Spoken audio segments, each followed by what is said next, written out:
Welcome to English Podcasts. Relax and enjoy your listening practice. Have you ever had one of those moments when you fix something, and for a while you feel relieved, but then you realize the deeper problem may still be there?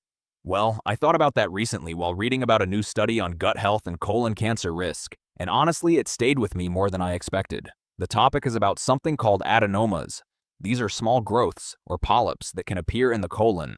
Most of them are not cancer, but some can slowly become cancer over time, so doctors often remove them during a colonoscopy. And that is a very important part of prevention. It is one of those quiet medical procedures that can save lives before anything serious happens. But here's the part that made me stop and think. Researchers looked at women who had adenomas removed, and they studied their gut microbiome more than 10 years later. The gut microbiome is basically the huge community of bacteria and other tiny organisms living inside our digestive system. These microbes help us break down food, support the immune system, and even influence inflammation in the body. So they are not just passengers. They are part of the whole environment inside us.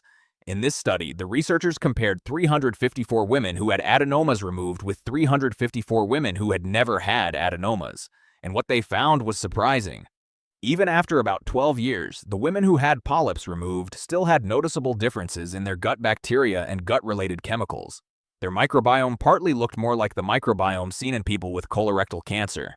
Now, this does not mean that removing a polyp is useless.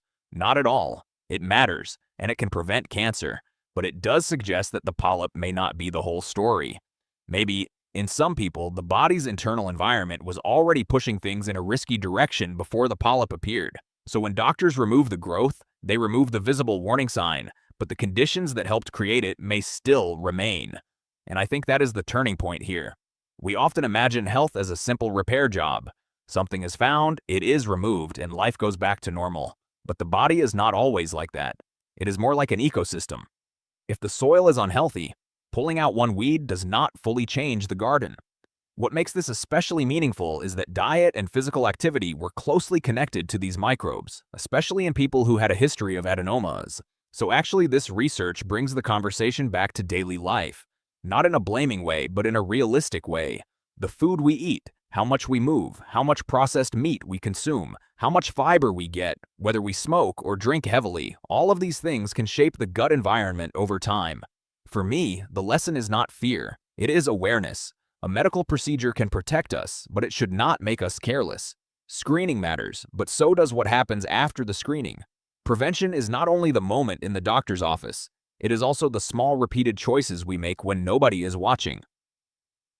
And maybe that is the quiet message here. Sometimes healing is not only about removing what went wrong, but about changing the conditions that allowed it to grow in the first place.